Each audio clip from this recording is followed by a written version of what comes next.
Bonjour, bonsoir à tous, vous qui regardez les vidéos, que ce soit le jour ou la nuit. Ici DVD Pro Catch. Comme promis, je vous le dis, je le fais, et que on va s'attarder sur un show qui a fait énormément parler. En tout cas, un show qui a été énormissime. Et avant qu'on commence sur tout le débrief et tout ce que je vais en dire sur ce show qu'on connaît très bien, bah, je tenais à faire un petit big up à mon cher Gail. Donc Gail, si tu passes par là, je t'embrasse. Et pour certains d'entre vous qui seraient intéressés bah, de vous intéresser à la chaîne du contenu de Gail, bien sûr, sa chaîne YouTube est dans ma description. Vous pouvez cliquer sur le lien et vous pouvez aller vous abonner si ça vous plaît. Même si je le dis jamais quasiment assez, c'est comme avec MDX, je le dis quasiment jamais assez. Mais si ça vous intéresse, si vous adorez le gaming, vous pouvez vous abonner à MDX. Et pour concerner Gale, si vous adorez sous tout ce qui est, on va dire, jeu de MyJM sur le catch ou tout ce qui est tuto, bah, je pense que ce sera fait pour vous. Donc voilà pour la petite pub et aussi pour remercier Gail, vu comment ce show auquel on va parler s'agit de WWE Backlash en France 2024. Oui, vous avez bien compris, Backlash en France. Donc c'est exactement de ce show auquel on va parler. Et il faut savoir, c'est que ce show, bah, je l'ai regardé sur la chaîne de Gail quand on était sur le chat. On a bien réagi avec les gens dans le chat et avec Gail justement. Donc j'ai regardé en compagnie d'un autre youtubeur et c'est toujours un honneur de d'être sur la chaîne de Gail en sachant que j'ai été beaucoup intervenu de nombreuses de fois. Les fois où j'intervenais, c'est quand je voulais, d'autres pas du tout. Peut-être par manque de temps et tout ce qui s'ensuit. Mais là, pour regarder le show avec lui, c'était pas mal, vraiment pas mal. Donc pour ça, je suis reconnaissant envers Gail. Et et il y a des choses à dire, hein, vraiment des choses à dire à propos de ce WrestleMania qui était formidable, vraiment très très formidable. Donc bien sûr, je sais qu'il y a eu le countdown, le kick-off auquel Triple H faisait monter la sauce au public française pour, euh, pour qu'ils réagissent. Donc ils ont bien réagi à chaque réponse. Par exemple les oui, oui, oui, oui, oui. Et d'autres trucs, hein, vraiment d'autres trucs. Il n'y a pas à dire le public français. Donc ça s'est bien sûr déroulé à la DLC Arena, dont, notamment de Dessine Charpeau, métropole de Lyon en France. Et que ça s'est bien sûr déroulé le 4 mai 2024. Donc à l'heure où je tourne, on est le 4 mai. Mais vous, vu qui regarde la vidéo, ben, on est le 5 mai en fait. Donc il n'y a pas photo, y a pas à débattre. Mais faut dire que ce soit du côté de SmackDown et même les shows indépendants français avec la Belgique aussi, avec le Bodyzoy, auquel j'ai vu les extraits des shows, bah faut dire les publics de Lyon, ils ont été vraiment très très chauds, hein, car ils ont bien réagi, ils ont bien popé, à tel point que du côté de SmackDown, ça a battu un record monstrueux.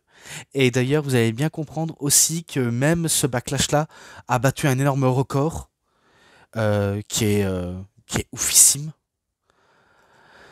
Et dire que moi je sors d'une vidéo de TNA Under Siege qui n'a rien à voir avec le show de Backlash en France, parce que là c'était quasiment un autre niveau. Je veux pas dire qu'il va surpasser WrestleMania 40.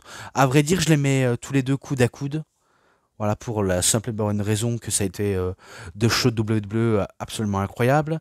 Si on peut comparer les shows de AEW, il y a eu aussi des shows d'AEW qui étaient formidables, mais ils ont pas le niveau de Backlash en France et de WrestleMania 40, malheureusement.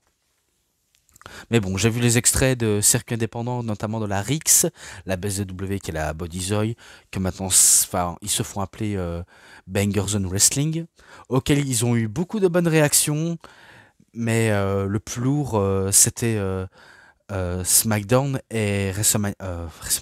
Ça y est, maintenant je dis WrestleMania Backlash maintenant. Non, Backlash, tout simplement Backlash. Mais de toute façon, peu importe si c'est bon ou mauvais, ça reste bon. Vraiment, ça reste bon. Mais bon, il n'y a pas de match dans le pré-show et je vais vous le dire les matchs. En tout cas, je vais vous dire les matchs. Vu comment il y en a 5. Oui, vous avez bien compris, 5 matchs. Même si c'est pas beaucoup, ça reste tout de même pas mal. Même si, a priori, quand on voit la carte, il manque un petit truc, il manque encore un petit détail. Ou bref, on s'en fout du fait que le public font les matchs, le reste, on s'en bat les steaks. Il n'y a pas à dire, on s'en bat les steaks. Eh ben, le show s'ouvre et on commence directement avec un match, même si on accueille les commentateurs du peuple, nommés Philippe Chéreau et Christophe Ajus, auxquels ils étaient sur place. Et c'était incroyable. En plus, il y a eu une bonne, très très très bonne ovation pour les commentateurs. C'est pour vous dire. Et que après qu'on ait passé aux salutations, on passe directement au match. Et le premier match, attention, c'est un combat notamment qui est un combat simplement en équipe, mais qui va être modifié par la suite. Je ne vais pas trop aller dans les détails, mais voilà, tout simplement. Je sais que les premiers arrivés sont Kevin Owens et ensuite Randy Orton, donc l'équipe des RKO. Et pour Randy Orton, ça a gueulé, hein, notamment pour sa musique d'entrée. Les gens, ils ont chanté et ça va même se ressentir dans n'importe quel thème d'entrée de quelques superstars auxquels ils vont chanter. Donc c'est magnifique de voir le public chanter la musique d'un catcheur qu'ils aiment. Parce que je veux dire, Randy Orton, celui qui a bercé un peu la génération NT1 de l'époque de Catch Attack, qui a fait voir de toutes les couleurs à certaines personnes, et que de le voir arriver en France avec une telle ovation de fou furieux, c'est énorme. J'ai pas les mots pour décrire, c'est énorme. Et ensuite, ils attendent leurs adversaires, donc la Bloodline, donc équipe de Solo Sikoa et de The MFT Tamatonga. Et auquel ça va pas se faire attendre, vu comment les gars ils vont se foutre sous la gueule, ils vont se taper dessus, ils vont se frapper. Attendez. Et j'ai cru qu'on m'avait appelé. Peut-être qu'il faut que je recommence, mais voilà, j'ai un peu coupé, mais c'est pas grave, c'est parce que j'ai cru qu'on m'avait appelé. Peut-être que j'ai fait une erreur, mais c'est pas grave. C'est vraiment pas grave. Donc je disais, ils se sont attaqués. La Sécu intervient et on a encore eu Tom LaRuffa. Tom LaRuffa en mode agent de sécurité. Et d'ailleurs, sur son Instagram, il a bien confirmé qu'il était présent à la WWE. Pas parce qu'il a signé un contrat, loin de là. Il était là parce que ils voulaient de lui en tant que membre de la Sécu. Si je me trompe pas, il y avait quelques catcheurs français, belges, peut-être plutôt du côté des Français, vu comment il y avait Tom LaRuffa, Sergio Ferrari, qui est un catcheur italien mais qui catche en France. Et si je ne me trompe pas, à ce qui paraît, c'est Aigle Blanc sans son masque. Je me suis dit, ah bon? Normalement, Aigle Blanc, il doit pas enlever son masque pour garder les kayfabe. J'avais pas très très bien remarqué, mais à ce qui paraît, Aigle Blanc était là. Et du coup, ça s'est transformé en bagarre générale. Et c'est là où Nick Aldis intervient et qui dit qu'ils doivent s'arrêter, vu comment il va organiser ce que le public attend et qu'ils veulent. C'est un match de combat de rue, donc un street fight. Donc The Lion Street Fight, si on peut qualifier ça, et que j'aime bien la phrase auquel il a balancé Nick Aldis, c'est « Lâchez-vous !» Ah, c'est énorme, c'est énorme. Il a sorti une phrase, lâchez-vous, et c'était génial. Franchement, c'était génial. Et voilà comment ça part en bagarre générale. On a eu des objets. Quelque part, Gail et moi, on était un tout petit peu choqués de voir que la plupart ne se protégeaient pas la tête, parce qu'il y a eu des coups de couvercle de poubelle et des coups de poubelle en pleine tête. Donc il y a eu, il y a eu tout qui est passé. Et bien sûr, le public français qui était en fire, ils étaient en feu de voir ce spectacle de la violence. Et oui, oh là là, c'était... J'ai pas les mots pour décrire si ce n'est que les chants étaient incroyables, hein.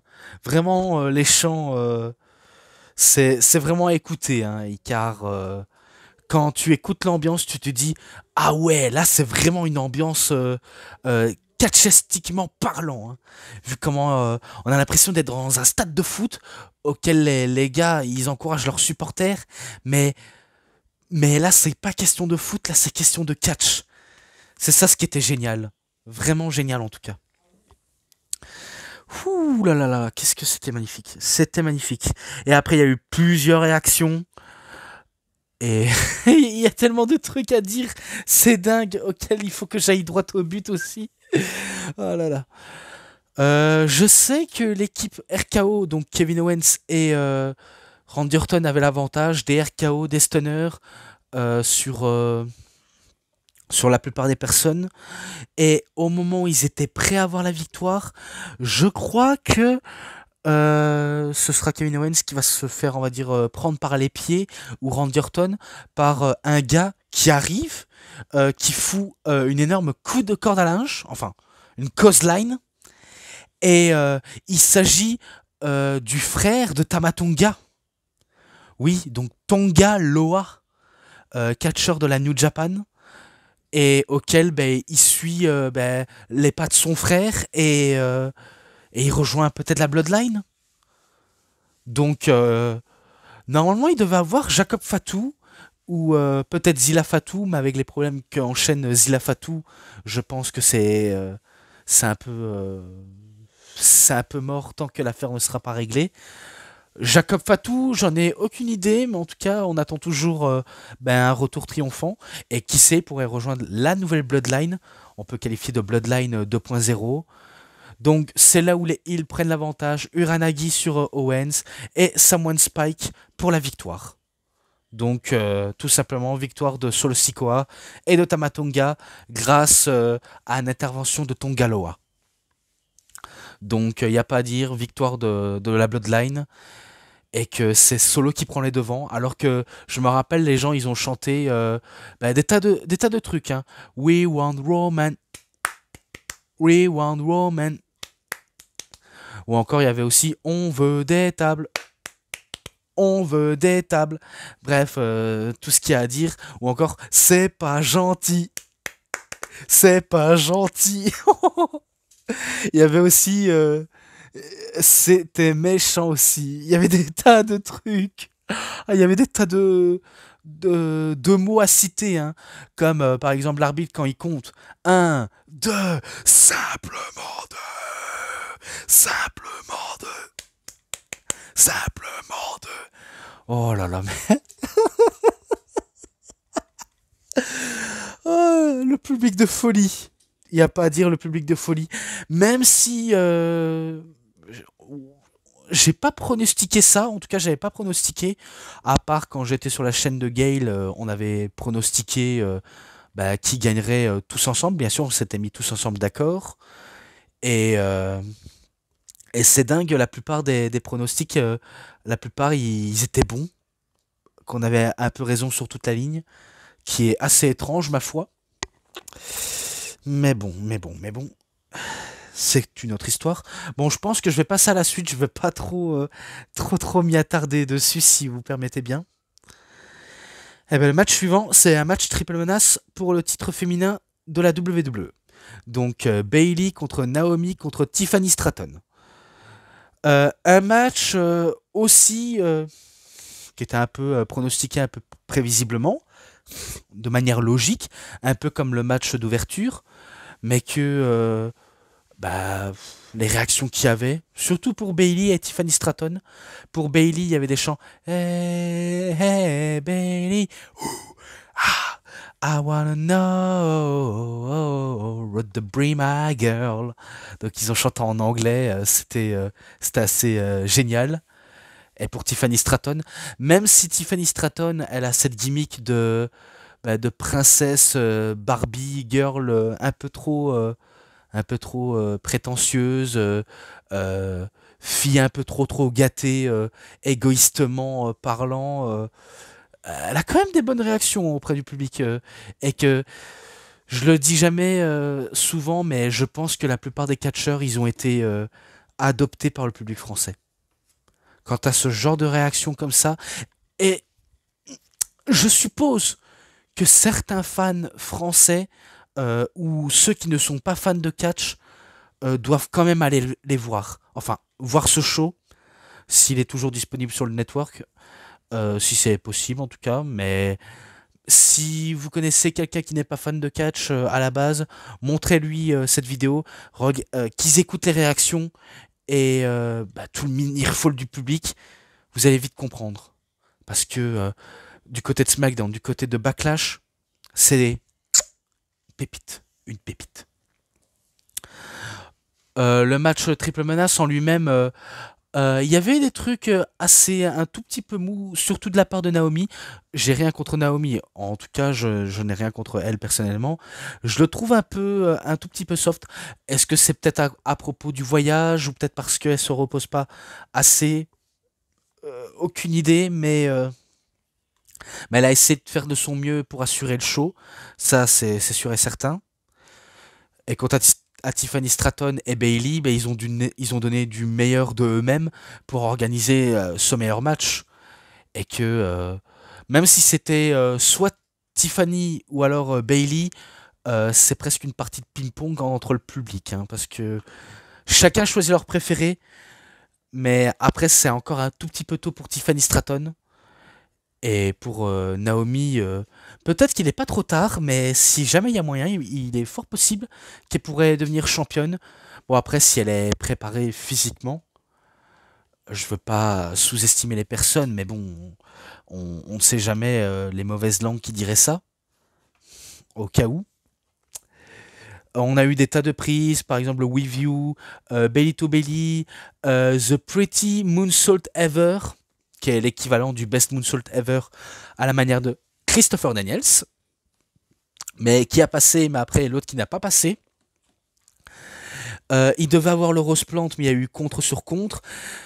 Et ça s'est joué aussi entre Naomi et Bailey. Et c'est quand Bailey a retourné la situation auquel elle fait ce petit paquet et qu'elle remporte grâce à ce petit paquet.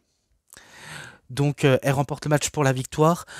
Je reconnais, car on avait débattu avec Gail, que ce petit paquet et ce genre de finish était un peu décevant. Mais sinon, le match, incroyable. Il n'y a rien à dire, c'était incroyable. Comme pour le premier match, c'était énorme parce que le public était dedans. Le deuxième, ils étaient dedans, donc c'est énorme. J'ai rien à dire de plus. Vraiment, j'ai rien à dire de plus. Et ce qui est bien, c'est que c'est presque la bonne personne qui remporte le match. Après, je sais pas de votre côté, mais moi, je pense que c'est la bonne personne qui remporte le match pour le public français, pour continuer son règne, parce que faut pas que son règne se termine au bout de 1 mois et demi. Vous voyez ce que je veux dire? Mais bon, mais bon, mais bon, mais bon. Donc je poursuis. Et encore un match de championnat, mais cette fois-ci pour le titre du monde des poids lourds de la WWE, bien sûr. Pardonnez-moi si j'ai un peu fourché. Faut dire que je suis un tout petit peu malade, je suis un tout petit peu enrhumé. Et pourtant, même quand j'ai vu ce show, je croyais que ça allait me guérir d'un seul coup, mais finalement, presque. Parce que j'en suis pas, on va dire, assez presque guéri. Mais c'est pas ça qui va m'arrêter de faire ce genre de review. Ça va pas du tout m'arrêter. Donc, The El Campeon, Damien Priest contre The Main Event, Jey Uso. Même si c'est un match auquel il n'y a pas eu une très très très grande histoire, je vais pas vous le mentir. De toute façon, que ce soit celui du Triple Menace et de celui-ci, il n'y a pas une très très grande histoire derrière. à part voilà cette genre de taquinage, ouais, je t'ai laissé ta chance, tu as perdu, tu as gagné, bref, des tas de trucs auxquels on suit de ça, mais on n'y pense pas trop d'un seul coup.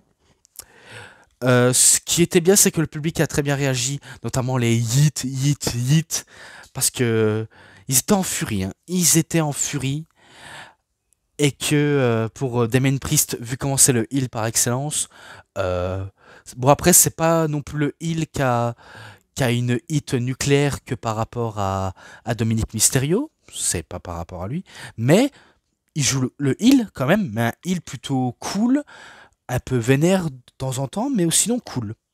Donc à la personne de Damien Priest, qui se fait appeler un temps le Senior Money in the Bank, et là, ben, la championne, le champion qui veut dire. Et auquel ben, c'était un grand match aussi, c'était quasiment un grand match. Bon après, il faut pas s'attendre des trucs du genre bah, incroyablement foutissime de la part de Jey Uso. Parce que quand j'ai marqué sur mon Instagram que c'est le meilleur match de, de WrestleMania, il faut savoir c'est que c'était un peu un troll que je tenais à dire.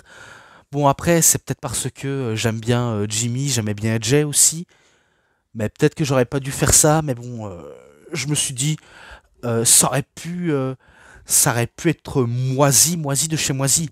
Il était décevant, mais on reconnaît quand tu as deux qui sont, on va dire, presque à leur popularité, ça peut le faire, mais on a vu le résultat. Alors que là, grâce au public, le match est à son prime. Bon après, le main event encore plus, parce que le main event c'est un autre niveau. Mais il n'y a pas à dire, le public était dedans. À chaque match, si je le veux, je peux vous le garantir, si je voudrais dans les meilleurs matchs selon moi, je le mettrais 5 matchs d'un coup. Parce que je m'en bats totalement les steaks. Parce que le public était dedans, grande implication de la foule. Que demander de plus? Vraiment, que demander de plus? Parce que on a vu les enchaînements qu'il y avait, et à chaque fois, je me suis dit, oh putain, j'étais persuadé que Jay allait remporter la ceinture. J'étais persuadé. Et que je me dis, oh putain, si jamais Damien Priest il fait le con en hésitant de pas le faire, c'est que, ouh là là, c'est qu'il n'a pas été à la hauteur d'être champion. Mais heureusement que sa connerie allait être rapidement partir de l'autre côté, parce que ça aurait pu tourner en vinaigre pour le règne de Damien Priest. Vraiment, je suis sincère, je suis pas en train de vous le mentir. Et bon, après, il y avait l'intervention de Judgment Day, j'allais dire la Bloodline, mais non, Judgment Day. Donc, JD McDonough et Finn Balor, alors que, si vous savez bien, je pense qu'il faut savoir, c'est que Dominic Mysterio se fait opérer du bras. Je crois qu'il est. Non, je pense pas qu'il était présent. Euh, Peut-être que c'est moi qui a très mal vu le show alors que j'essayais d'être concentré. Bon, après, j'étais un peu distrait par la télé qui diffusait NXT du côté d'AB Explore, parce que je regardais les shows en même temps. Mais normalement, il n'était pas forcément là, vu comment il a dit il devait se faire opérer au niveau du bras, un peu comme Mamie. Et d'ailleurs, c'est dommage, c'est que Rhea Ripley n'était pas là, parce que je suis sûr qu'elle aurait une ovation de fou furieux hein, par le public français, tellement qu'ils étaient à fond du début jusqu'à la fin. S'ils auraient ajouté un autre match, ils auraient été bien. Ils auraient été bons. Peut-être. Je dis bien peut-être. Donc, il y avait intervention et je me suis dit, ah, mais putain! Ah, il y a intervention de JD McDonough, de Finn Balor. Ah là là, c'est chiant, il y a des interventions. Bon, après, faut pas qu'il joue trop sur les côtés intervention quand le heal. Parce que je sais que dans cette histoire, Damien Priest ordonne à ses, on va dire, entre autres ses lieutenants, de ne pas intervenir dans son match, vu comment il peut finir le match tout seul, comme un grand, comme un vrai leader. Eh ben, vu comment ils n'ont toujours pas compris le message, ça fout de plus en plus Damien Priest en rogne, de les faire rappeler à l'ordre, que ça le fait un peu distrait, que Jey Uso enchaîne des super kicks, encore des super kicks, spear ou splash. Et Damien Priest, il se dégage de ça. Et quand il va enchaîner ses fameux gros moves, donc les gros super kicks, spear et frog splash, t'as JD McDonough qui arrive et qui vient mettre le pied de Damien Priest sur la corde. Et que je me dis, ah, il était presque, il était presque. Vu comment on n'était pas loin, on était à 2,99 ou 2,99 si vous préférez. Oh là là, on n'était pas loin. Et bien sûr, ça force Jey Uso à s'occuper de JD McDonough, de Finn Balor. Mais il va commettre une grosse erreur. C'est quand Damien Priest, il va revenir sur ses pieds, reprendre ses esprits, enchaîner ses fameux coups, notamment les coups de pied en karaté, Razor's Edge, et si je crois bien, il en termine avec son Son of Evil Chokeslam pour la victoire. Et si je m'y trompe pas, il fait son Chokeslam de la 3e corde, donc victoire de Damien Priest. Et c'est vrai que, en y repensant, c'est vrai que quand on pense à Damien Priest, on peut qualifier de sous Undertaker pas très talentueux, ou alors d'un Undertaker avec un truc en moins. Parce que c'est vrai qu'il est quand même sous-estimé, Damien Priest, hein. Même s'il est champion, euh, je le déteste pas, Damien Priest, hein. Je veux vous le dire de tout cœur, je ne le déteste pas. Bon, après, je suis pas non plus un très grand fan de cet homme, mais je reconnais que il sait au moins ce qu'il fait, plus ou moins, et il fait des choses auxquelles la plupart de son gabarit ne sont pas censés faire, comme des retournements de coups de pied acrobatiques, de tout ce qui s'ensuit. Et pourtant, pour la plupart, il n'est pas accepté à sa juste valeur, hein. Alors qu'il fait les choses tout à fait bien, physiquement bien. Et que c'est là, je crois que Judgment Day veut, on va dire, attaquer Jey Uso, mais Damien Priest, il s'énerve en disant qu'ils doivent arrêter d'attaquer Jey Uso, vu comment il en a possiblement terminé avec lui, et c'est lui qui clôture son match, tout simplement. Donc comme je l'ai dit, victoire de Damien Priest, on passe à la suite. Vraiment, on passe à la suite. Et la suite, un match par équipe féminin, et que c'est pour les titres en plus, bien sûr, ça je l'ai dit. Donc Bianca Belair avec Jade Cargill contre The Kabuki Warriors, les membres de Damage Control. Donc Asuka et Kairi Sane, accompagnés par... je crois que Dakota Kai, elle était accompagnée par elle, mais elle a été accompagnée au vestiaire. Vu comment je regarde la carte, elle n'était pas aux abords du ring. En tout cas, je ne la vois pas. Mais bon, dans ce match-là, alors c'était prévisible, parce que je pense que certains d'entre vous, et nous-mêmes, entre Gail et moi et les autres du chat, on avait un peu débattu en disant qui pourrait remporter le match et les titres. Et du coup, je pense que l'opinion vient tout seul, pardonnez-moi. C'était Jade Cargill et Bianca Belair. On voyait ça à des kilomètres, je pense. Je pense qu'on le voyait de plus près même. Alors même si Jade Cargill était un peu encore inexpérimentée, même si quand elle était encore inexpérimentée, elle a eu quand même un bon run du côté de la EW, parce qu'il ne faut pas oublier qu'elle a été la première championne TBS, et encore la catcheuse invaincue auquel personne n'avait réussi à battre jusqu'à ce que justement Chris Statlanders arrive et bat Jade Cargill, qui était qui a été inattendu. Et que à ce moment-là, on se dit, peut-être qu'elle va se diriger du côté de la WWE, à s'entraîner. Je pense qu'elle doit encore un tout petit peu s'entraîner pour qu'elle ait encore une grande habitude. Parce que maintenant, je pense qu'elle est un peu championne. Elle doit quand même essayer de s'y habituer dans la situation en tant que championne made in WWE.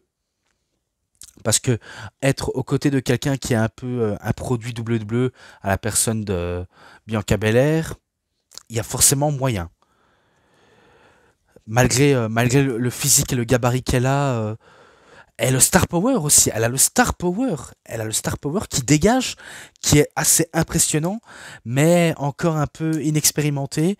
Mais honnêtement, elle a fait des bonnes choses sur le ring. C'est tout ce que j'ai à remarquer, parce qu'on l'avait regardé en vidéo ensemble. Elle a fait des bonnes choses, comme sortir un drop kick. euh, Qu'est-ce qu'elle a fait? Je pense qu'elle a tenté des tas de trucs, mais je n'ai plus les noms en tête. Mais elle a fait des dingueries, vraiment des gros dingueries. Et bah, le public était chaud malgré que du côté in-ring c'était pas non plus incroyable, on va pas se mentir. Ah là là, heureusement que le public était là, hein. Le public français était là parce que s'il n'y avait pas le public français qui était pas en feu, bah, ça aurait eu être une ambiance tout à fait bizarre. Mais là, c'était une ambiance tout à fait lunaire, vraiment lunaire. Ah là là, mais c'était lunaire, mais au moins c'était bien. C'était vraiment bien de la part du public. Ouais, je sais, je le mets beaucoup en pratique parce que j'ai pas les mots pour décrire en fait. J'ai vraiment pas les mots pour décrire. Et pourtant, j'étais persuadé que ce match allait finir en même pas 5 minutes. Finalement, je me suis un peu trompé parce que en face, c'est les Kabuki Warriors, hein. C'est Asuka et Kairi Sane. Faut pas les prendre non plus pour des cibles faciles, hein. Parce que certes, on a une équipe de face totalement bah, badass, totalement, on va dire, la... je sais pas comment on peut dire ça, mais en tout cas, des gens trop sûrs de elle, on va dire ça comme ça, qui ne craignent rien, qui remportent le match haut la main. C'est le genre d'impression auquel je me suis posé. Mais en tout cas, fallait pas sous-estimer les Kabuki Warriors, hein, vu comment elles sont des dures à cuire, elles ont affronté des personnes aussi gros et aussi dures que elles-mêmes en tout cas. Bon après des échanges, beaucoup d'échanges, finalement je pense que ça va être l'avantage du côté des Face, parce que ça va être autour de Jet Cargill qui va faire son genre de Glam Slam, qui est un Glam Storm, je sais pas si c'est ça. Et ensuite, ça permet à Bianca Belair de faire son euh, euh, KOD, son KOD. J'ai failli oublier le nom. Donc son fameux KOD, donc Kiss of Death, pour la victoire. Donc elle remporte le match et les titres par équipe, tous les deux. Donc victoire de Bianca Belair et Jet Cargill, qui sont devenues les nouvelles championnes par équipe féminin. Donc voilà, félicitations mesdames. Et maintenant, on passe au plus lourd, au plus gros, le main event. Oui, déjà le main event. Donc Cody Rhodes de American Nightmare, le cauchemar américain, contre The Phenomenal AJ Styles pour le titre incontesté de la WWE, universel en tout cas. La construction du match, je sais qu'il n'y a pas eu... il n'y a pas eu une grosse histoire à propos de eux deux. Il n'y a pas eu une grosse histoire. À part la seule histoire auquel il y a eu entre un membre des Rhodes pour AJ Styles, c'était à la TNA, lorsqu'il a affronté Dustin Rhodes, The American Dream, le papa de Cody. Ça, vous le saviez, j'ai pas besoin de vous faire un dessin, vous savez qui c'est. Je sais pas s'il y avait aussi une petite rivalité avec Dustin, le frère de Cody. Goldust, le naturel Dustin Rhodes. Vraiment aucune idée. Mais bon. De toute façon, je sais qu'il y a, on va dire, pas aucune grosse histoire derrière, mais aussi, je sais, et vous le saviez, que bah, un peu quand j'ai cité Tamatonga et son frère Tongaloa, bah, faut savoir c'est que ces gars-là, parce que je peux mettre Tamatonga, Adam Cole, Finn Balor aussi, c'est qu'ils ont tous été dans le Bullet Club, et que vous saviez que le premier chef du Bullet Club c'était Finn Balor, qui se faisait appeler le Prince Devitt ou Fergal Devitt. Le deuxième, AJ Styles, qui a été le deuxième chef.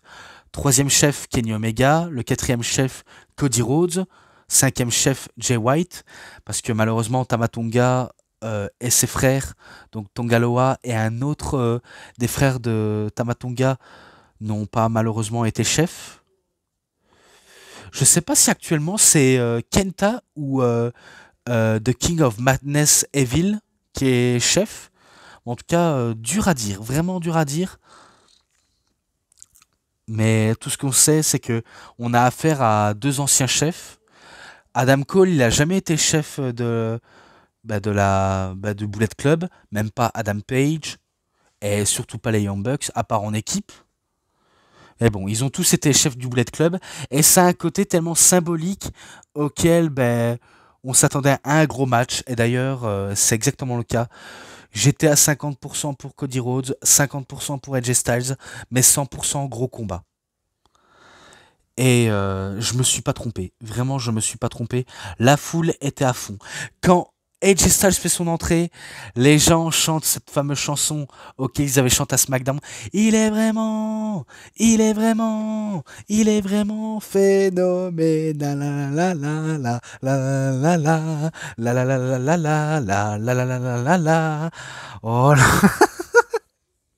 Et dire que AJ Styles n'apprécie pas ce genre de chant. Bon, bien sûr, il joue le heel, hein. Il joue le heel, mais je suis sûr qu'au fond de lui-même, il jubile, hein. Il jubile avec la réaction de la foule. Vu comment, waouh! Oh là là, ils étaient à fond. Et quand c'est l'entrée de Cody Rhodes, eh ben, comme ils ont fait avec la plupart des catcheurs auxquels ils ont dû citer, eh ben, ils vont chanter ce fameux theme song de Cody Rhodes, de la musique Kingdom, jusqu'au wow et des tas de trucs. Oh là là, mais et même quand il faut imiter les annonceurs, le public le fait.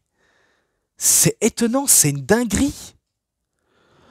Franchement, il faut vraiment être là pour écouter. Bon après, moi, j'ai pas de chance parce que vu comment je suis un pigeon et aussi je dépense beaucoup d'argent, c'est pour ça que je mets jamais de l'argent de côté pour pour faire des voyages. Mais si j'avais de la chance, j'aurais j'aurais été aux anges quasiment parce que le public qui avait l'énergie, l'ambiance, encore ambiance, ambiance, ambiance. Il y a pas à dire, c'était oh là là, mais le public m'avait tué à ce moment-là. J'avais peut-être plus d'énergie pour tout dire, mais incroyable. Ah là là. Et que je me rappelle qu'ils avaient fait des petites ovations à Jushero, donc à Jushero, à Jushero. Et quand la plupart passent par-dessus la troisième corde, les gens chantent par-dessus la troisième corde à la manière de Philippe Chéreau et Christophe Ajus.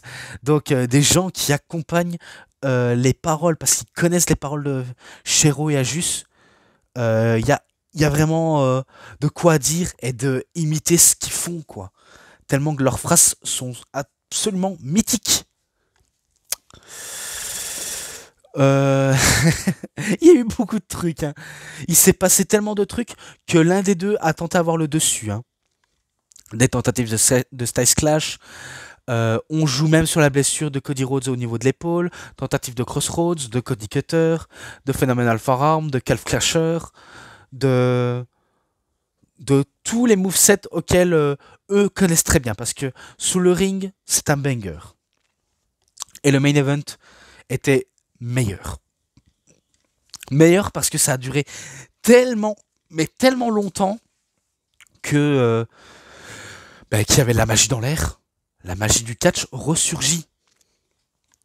Et c'est totalement étonnant à se dire que nous, en tant que fans de catch, on peut se dire que on est fiers. On est fiers de voir une ambiance pareille, de voir que, que ça a énormément évolué avec les années.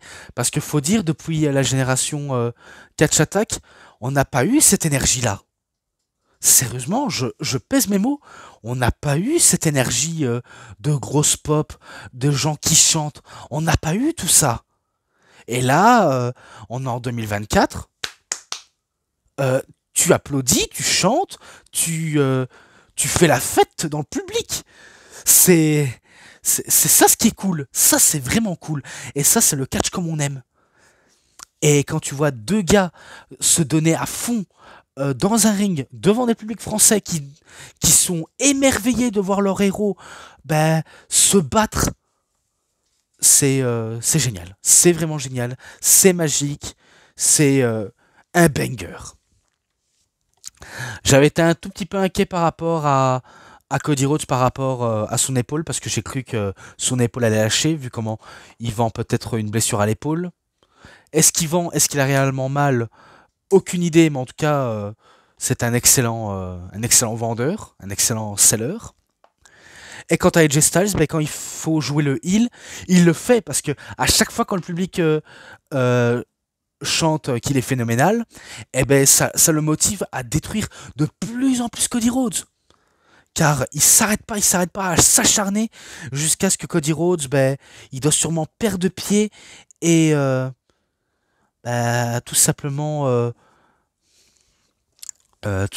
céder.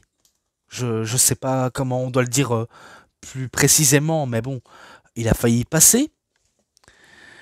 Bon après, il reprend l'avantage, il fait ses multiples comebacks, et là, ben, le public y croit, le public est à 100% derrière Cody Rhodes, et ça s'enchaîne, tentative de Crossroads qui ne passe pas, et même tentative de Sky Clash qui a tenté mais qui n'a pas passé, et qui n'a pas été effectuée, je pense.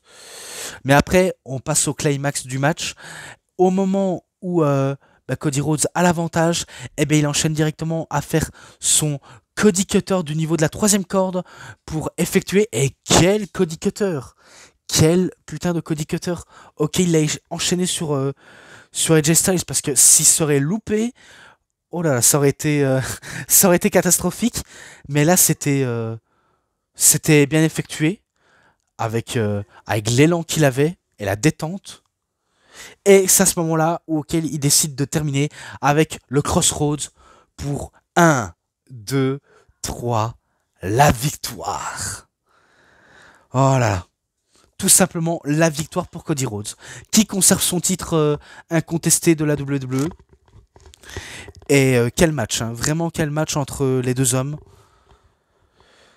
Ah, si j'avais été Dave Meltzer, j'aurais noté le show en lui-même et les matchs.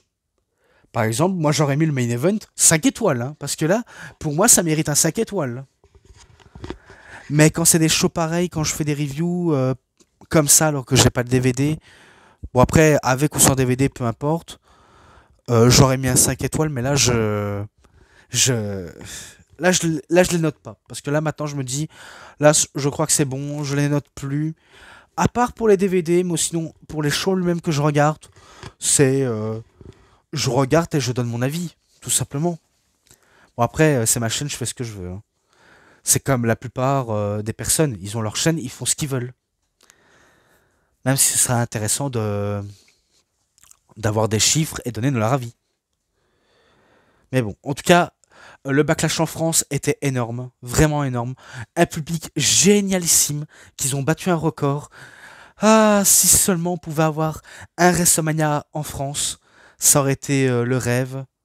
Mais on a appris une information juste après la fin du show que WrestleMania va se dérouler à Las Vegas, donc toujours aux États-Unis. Qu'on veut ou qu'on n'aime pas, faut l'accepter parce qu'après tout c'est un grand événement de l'année et qui c'est l'année prochaine. Bah moi je suis partant pour un deuxième partie des shows. Si c'est pour l'année prochaine, je suis d'accord. En tout cas, je suis prêt à mettre quelque chose en jeu pour que ça arrive. Je pourrais mettre un essuie, même un bonbon ou une pièce, s'il le faut. C'est pas grand chose d'important, mais on peut. On est fou, on peut s'imaginer, quoi. On peut s'imaginer à ce genre de truc. Mais bref. Après, pour le kick-off, j'ai pas, on va dire, regardé. Je suppose qu'il sera peut-être disponible sur YouTube. Bon, après, pas tout en entier, parce que souvent, c'est pas en entier. D'autres qui sont en entier. Voilà. Mais bon, de toute façon, il s'est passé des dingueries. On a eu un show exceptionnel. Que demander de plus? Nous, en tant que fans de catch, On est content, on est aux anges, et il n'y a pas à dire, la WWE est en plein prime. Même si la plupart des temps j'avais été grandement déçu par rapport à des décisions de booking, et que maintenant je me dis, là je suis fan, je suis 100% fan de la WWE, je suis 100% fan des fédérations de catch, parce que je mets WWE dans le même panier. Parce que je suis pro catch, je ne suis pas made in WWE, je ne suis pas non plus made in AEW, ni made in TNA, made in ROH, made in New Japan. Non, je suis pro catch. Et du coup, je mets tout ça dans le même panier. Et là, je me dis, je suis fier d'être fan de catch parce que je suis un pro catch. Tout simplement, je suis un pro catch. Et, et là, je me dis, c'est magnifique. Et qu'ils ont battu un record. Ça va être dur de battre ce record en France parce que maintenant, on peut dire que le public français sont les meilleurs. Parce que oui, je les salue, nos amis les Français. Comme j'ai bien salué Gail qui est français, auquel je le salue et que je le dédicace toujours, je le remercie. Donc voilà, voilà tout. Je crois que je vais m'arrêter ici, vu quand j'ai pas grand chose à dire, et j'ai pas envie de mettre 1 heure sur cette vidéo, parce que déjà 45 vers 46 minutes, c'est déjà beaucoup. Donc voilà, j'espère que vous avez compris. Donc c'est tout pour cette review de vidéo. C'était DVD Pro Catch, j'espère que ça vous aura énormément bien plu. Et si vous avez aimé cette vidéo, vous savez ce qu'il vous reste à faire. Likez la vidéo, commentez, partagez, abonnez-vous à ma chaîne et cliquez sur la petite cloche pour avoir plus des notifications et les prochaines vidéos. Et moi je vous dis bonne journée, bonne soirée à tous. Au revoir tout le monde pour une prochaine vidéo. A plus à tous les fans de catch. Allez, bye bye tout le monde.